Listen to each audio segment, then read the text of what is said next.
நமஸ்காரம். மயிலாப்பூர்ல மார்கழிக்கு முன்னாடி இவ்வளவு நல்ல ஒரு கர்நாடக சங்கீத வித்வான்களுக்கு கிடைச்சதுல பெரும் மகிழ்ச்சி. You've been listening to concerts during Margari and then accompanying your gurus on stage, Sanjay sir and others, and then now establishing yourself. I remember in one of the interviews you had told, the 3 years and all, you've been asking mama kacheri, and then now an established performer. How do you feel that, the Carnatic music landscape has changed over the years? It's very interesting because when I was first coming to India and I was trying to get concerts, we'll write a letter and we'll attach our bio and then we'll try to call and then email later on, then we would send recordings. So even in my time of applying for these concerts and requesting for concerts in Sabahs, it changed, over time, sending, then eventually they'll say like send a YouTube recording link or something. So even in my own time of getting concerts, it kind of changed and it was evolving. Today I have my students who are asking me how to get concerts, or their parents are asking, and sometimes I'm like, I don't know. And I remember it was actually similar when I was coming up and I would ask my teacher, I would ask like Sanjay sir, like, how do I get a concert here or there? And he'd be like, I don't really know, because he would say that when he was coming up, it was very different. For a period of time, they were not featuring youngsters. Then they started to feature youngsters, and he said, there was less people and less artists, so they would just kind of get to know in that scene, they would get to know us and they would just call us maybe through competitions or through other things. They would just get to know that there's 4 or 5 singers who want to sing, or 10 singers, and we would get chances. But today it's like there's so many people and there's so much talent around the world that it's very difficult, I think, for thanks to you, for people are inspired by you, for youngsters to get a chance. When I came, the problem was that they didn't take me seriously because I was from America. So that was the other challenge, which is not there now, which is good. So that was like a big thing, and I've spoken a lot about that challenge of I would come and I'd be speaking in my American accent, and openly Sabah secretaries have said to me, to my parents, to my teachers, if he speaks like this, how will he sing? How can I put him in my Sabah? And they would openly say that because that was their immediate perception of me. And I would be told by many musicians, senior artists would say, you need to speak a little bit of Tamil, you need to speak English in an Indian accent, especially on the phone. Don't let them realize on the phone that you're from America. I was like, okay, but I was just being very honest and real, so I didn't want to put on that fake accent. And I wasn't very fluent in Tamil at that time. I would understand, but I couldn't speak very well until much later. Now I can speak a little bit. But yeah, this was all part of my challenge when I came back in 2006. So it was a very unique situation where I had to convince the Sabahs that I was here and convince the Rasikas that I was very serious about this and that it was, a very serious passion for me. It keeps changing. I don't know, today, like... For everybody, the challenges would be different. It's very different. And today I have a couple of students who are singing concerts and coming for season. And one of my students had a lot of concerts last year in at least 4 or 5 major Sabahs. This year, those Sabahs didn't feature him. So he was a little bit upset, and I said, no, but this is part of the long game. They won't feature you every year. They have so many people to feature, so you just have to keep coming and be interested and be involved. And they, like I accompanied my teacher to his concerts, either playing tambura or sitting with him. They accompany me and they get to be involved in the scene thanks to that. With a repertoire that spans from Navaratri to Margari to fusion collaborations at the Mahashivratri festival, how do you approach your planning of your performances, the listing? It's interesting for us because we get to hear a lot of variety. But how do you plan? So somebody asked me recently, like, at this stage, is it just all on the go, on the fly? You've sung enough. And I said, no, in fact, especially during Margari, it's not on the go because we have to sing so many concerts in such a concentrated small area that you want every concert to have different ragams, different songs, composers, everything. And I don't repeat most of the songs. Maybe a tukada or something you repeat, but most of the main songs or sub-main ragams you try not to repeat over 15 concerts. So you can only do that with planning. And of course you have to look at the audience. So what I sing in Chennai will be different than what I sing in Bangalore or Mysore or Hyderabad. Even going somewhere like Coimbatore, Tanjore, you have to kind of modify the list and the languages, the composers, the type of songs. So definitely there is planning and you have to look at the audience.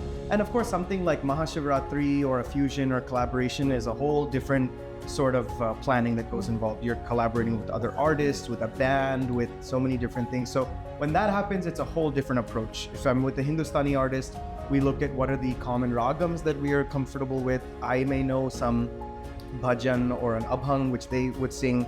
Conversely, they may know some compositions from Carnatic style that they know, so then we can see what's that common ground. So we have to highlight those differences, but also show what is the bridge between the two. So when we approach different concerts, there's definitely different mindsets, and there's a different goal. A goal in the sense there's a different measure of that day being a successful concert or being an effective concert, an You feel the impactful difference? concert.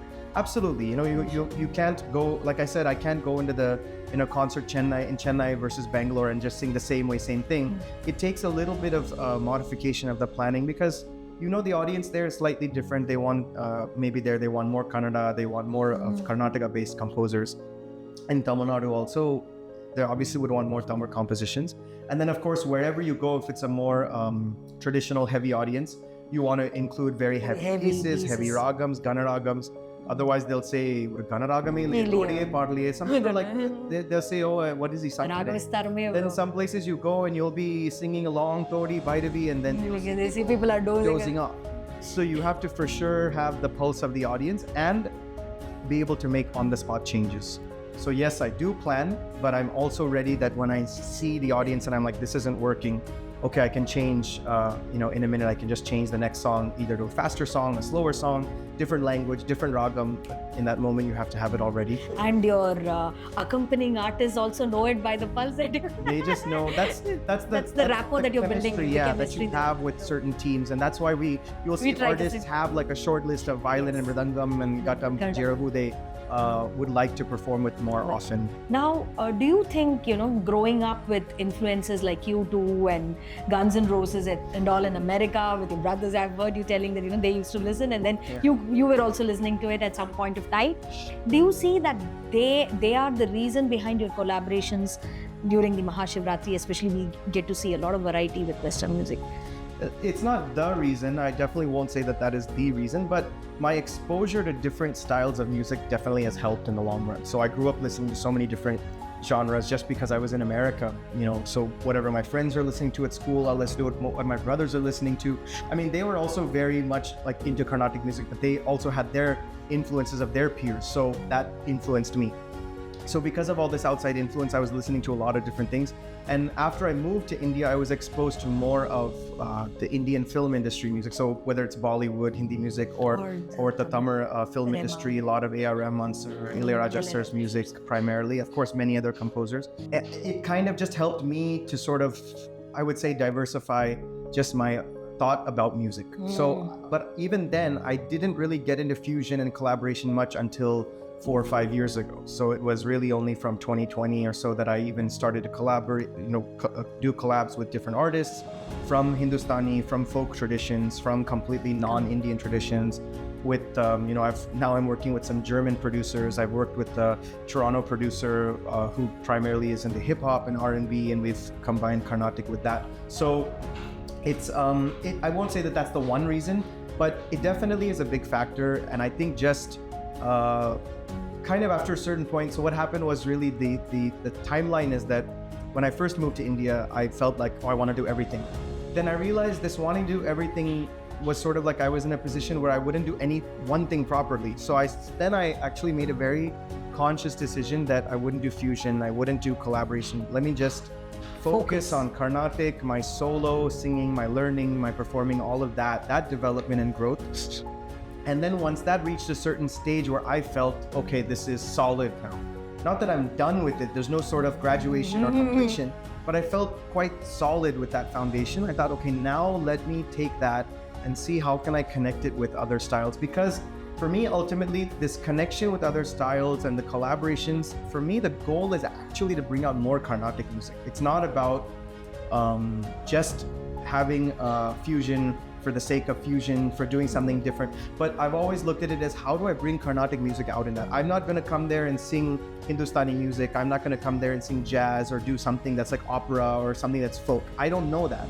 I know Carnatic. So how do I connect Carnatic with that so that their audience can hear Carnatic music, so that a wider audience can hear Carnatic music?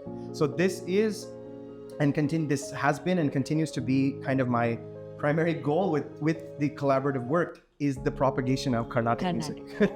Lovely. And I think there was a generation when they used to say, when you're learning Carnatic music, you shouldn't be listening to film music. I don't know whether you have heard it, but at least our generation, if you're listening, if you get adulterated, if you hear, that was the word that they used to use, you get polluted, adulterated. You shouldn't, you should listen only to Carnatic, no Bollywood, no Collywood, that kind. So I think at least that freedom to hear those music has helped you to achieve that stage of maturity that the music is getting universal and we can be more inclusive. Yeah, I think that it's of course generational. Different generations have different ideas, but I think that what the reasoning behind that is that if you're doing something, be devoted into that, be completely focused on that. So don't have your focus in 100 different places, which is what I kind of realized on my own. Like I said, I went through that period where I said, if I'm just doing a little bit of everything, then I'm not really doing anything properly. So it wasn't that there was anything wrong with fusion. There was nothing wrong with collaborative work. There was nothing wrong with film music or American music, rock music, whatever it is.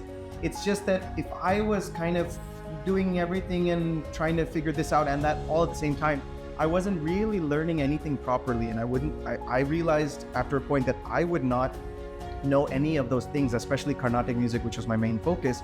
I wouldn't really know it that well if I was just trying to constantly do something else. So I think that it stems from that, which is something that I also realized and then had to go through that period of focus. So you phrase it differently now for the generation that, focus, that could be the word that could be used for it. Yeah, I mean, each individual is different, but yeah, I think it's about focus. How do you think, listening to the recordings of Star Wars from the past, they would influence a performer or a student? Do you think that it should be guiding their knowledge, or they should be just listening certain kritis or certain ragas specific, which is like the signature element of a particular performer? Do you think that would help, or rather, if somebody likes a particular performer, they should listen more of theirs? All. I think the exposure should be wide. As a child, my parents, my brothers played a variety of Carnatic music and musicians in the house.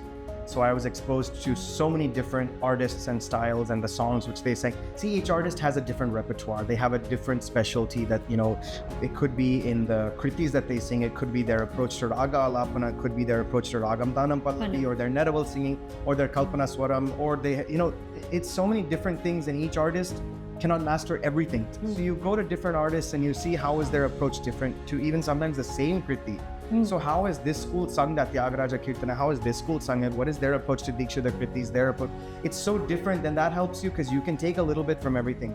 And we must listen to all of those, because only then we know what has been done. What is the basis for Todi, Bhairavi, all of these ragams? We know what others have done. We emulate that. We try to replicate that.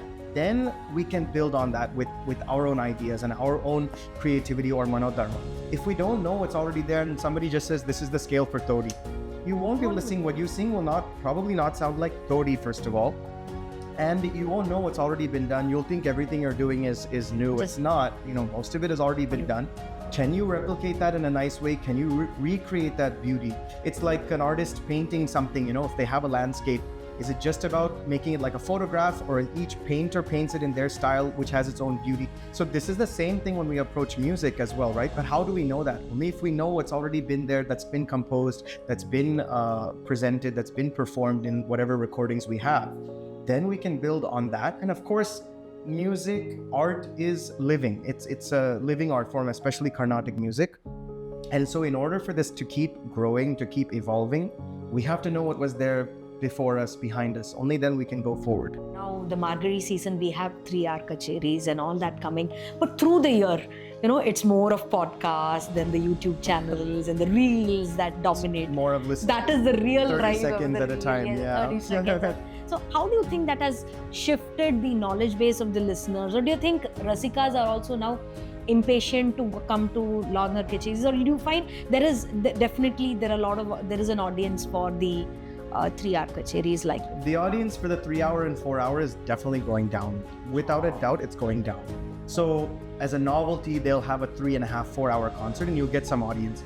If every concert every day in the season was 4 hours or even 3 hours, except for a few artists that have that power to grab an audience and have an audience that follows them, there would be very little crowd in the concerts, because this is the attention span due to the lifestyle today.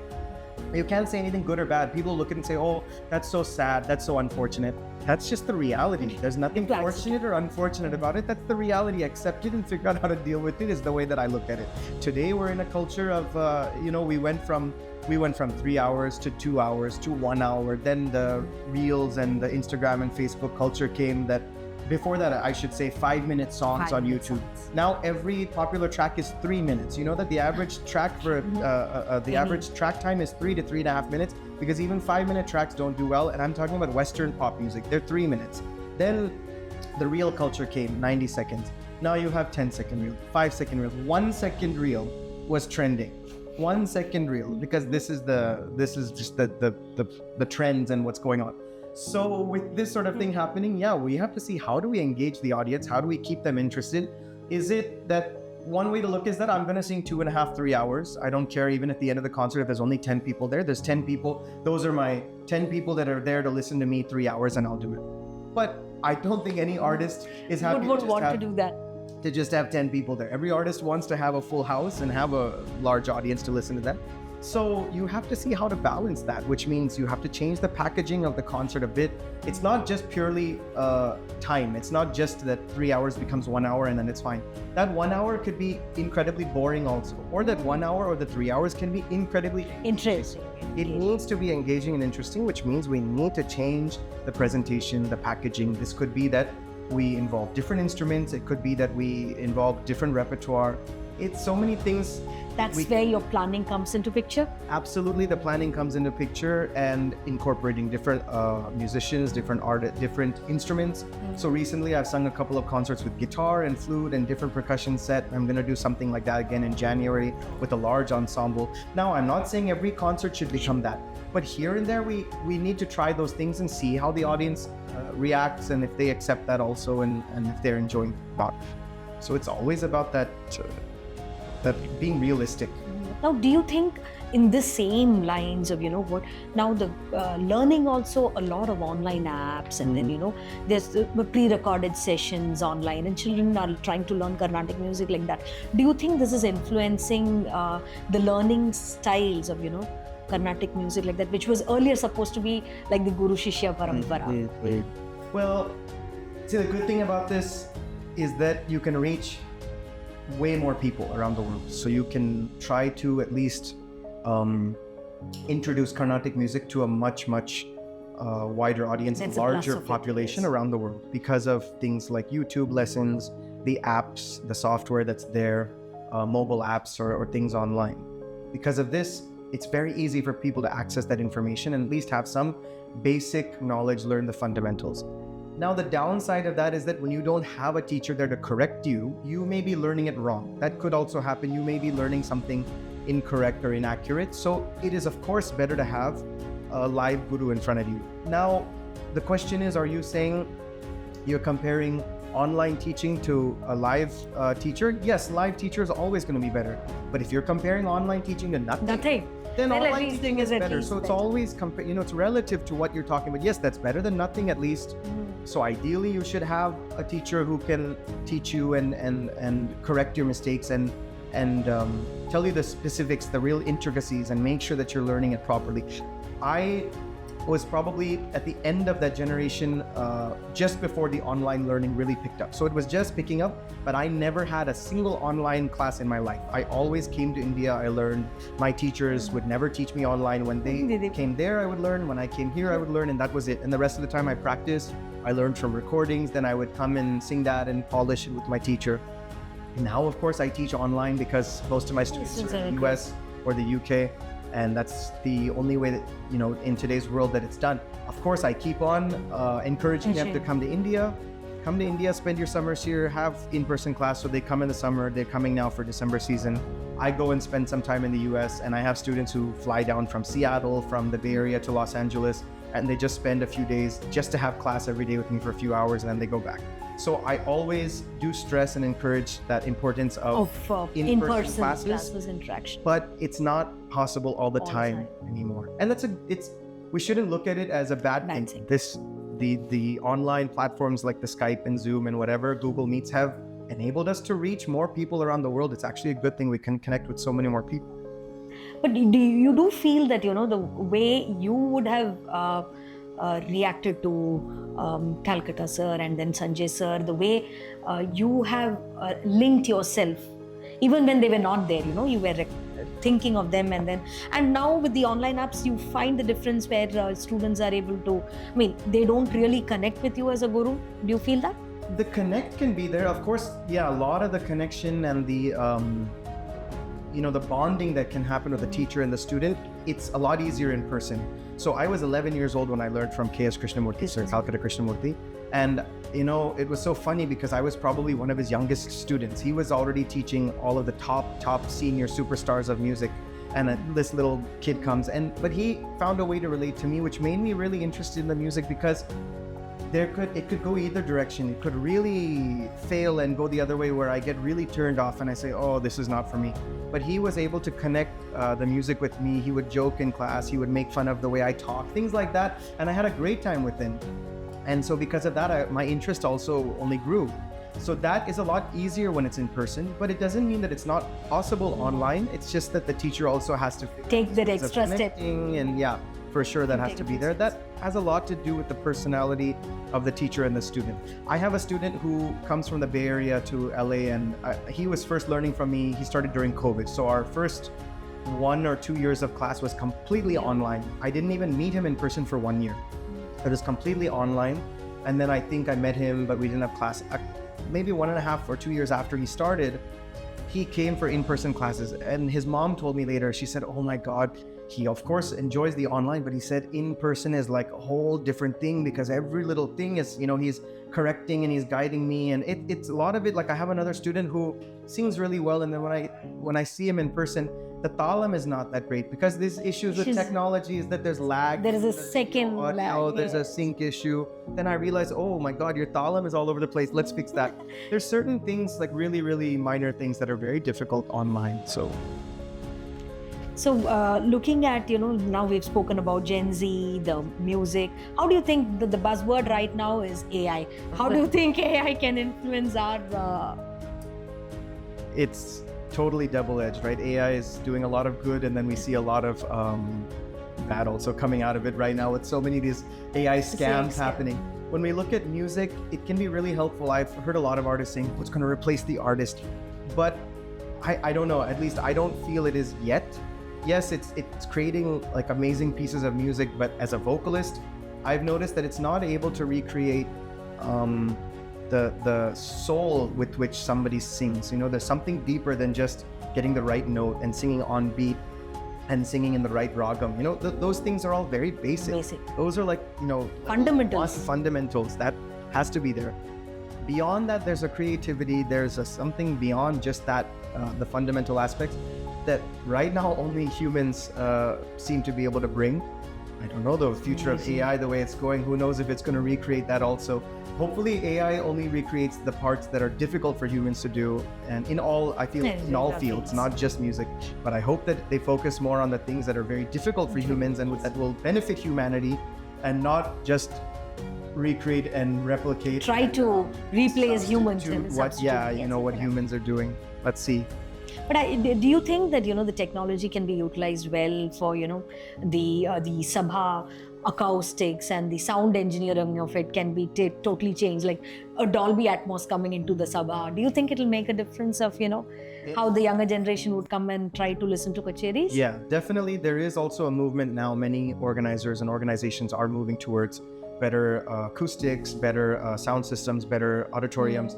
AI actually can play a part, because I've heard, I don't know too much, but I've heard from sound engineers that AI can actually do automatic EQ and things like that. So it can get them to a base level where then they can fiddle with it. But AI can actually, on the spot, on the go, react to what's happening and fix EQ, which is amazing. That technology is only getting better. But as a mindset and as an approach, the culture is changing, that many organizations have come up, and many existing organizations are looking at, improving the acoustics of their hall. If they don't get a good auditorium, what they have, how do they improve it? So that's happening. I see it happening in many of the places.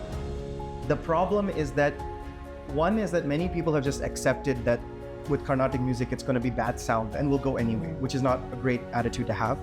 And the other thing is that people have just said like, oh, these sabas don't care. They don't care about sound, whatever. It's not true exactly. Many of them are trying. Many of them don't have the means, the finances to do that. It's not that they don't care or don't want to always. Maybe some of them, but the majority of them, they do want to have good sound systems. They do want to have a good experience for the audience and for the artists. It's just that that'll take a little time, but it is going in that direction that's my feeling. I personally have started to take a sound engineer to a lot of my concerts who does the sound the way I want. That's an individual choice for me, and that's something that I feel because he knows the way I want the sound. It'll also be very quick. The one thing that's probably lacking in most of our organizations, especially in Margary, is the lack of a sound check. Because we have back-to-back concerts from 9 a.m. to 11, then from 11 to 1, then from 1 to 3, 3 to 5, then from 5 to 7, 7 to 9. You have where will you have a sound check? There's no sound check. So when it's like that, okay, I bring somebody with me to a lot of places so that he can do the sound very quickly for me. So across the world, when you travel, you find that there is a difference when you do concerts outside India and just during, this Margary hopping between the sabas, you find that there is a difference in the for sure, because when you go and perform somewhere abroad, it's a one-off concert mostly, or it's a festival. This is very different because this is like usually 15 days or 30 intense days for some sabas. It's so many concerts happening that one, they either have so many in a day, like I just said, and so there's no time, or even if they don't have so many a day, they just have 2 or 3. It's kind of going almost, for some places, it's going on this what do you say? It's sort of just a routine. It's almost like it's just happening on its own every day. Okay, the next concert. Oh, okay, the 5 o'clock, the 7 o'clock. So if that sets in, then sometimes the people can get a little lax. They can kind of get a little bit indifferent or apathetic about it. I find now many of the next generation in the Sabha secretaries have kind of woken up and said, no, let's not do that. So they're like very actively involved, which is fantastic. Probably the older generation, they did it for so long that maybe by the end they felt a little bit like, okay, I've been doing this 30 years and it was a little tiring for them naturally. But when the next generation came in, now they've kind of like woken up and said, no, we needed, like, there's new technology, we can do this in such a better way. So I do feel that it is getting better. Do you think knowing of a language or, understanding which you have been learning kritis, you have been understanding the gist of the raga, it makes a difference maybe in a Hindustani collaboration or something like that, different languages coming from, your American diction has been so much controversial. You have yourself, that was a major hurdle for you. So how do you think, the mastering the language or, knowing something, at least parts of it, helps in while performing? I mean, I personally feel it definitely can help. I don't think it's a universal thing that I can say it'll help everybody and everybody has to do it. It is individual and what depends on what your focus is. For me, growing up in the US, my parents would speak to us in Tamil, but we'd always respond in English. So I never grew up speaking in Tamil because of school and all of that. But when I was 11 and I spent 1 year in India just learning music, I didn't go to school.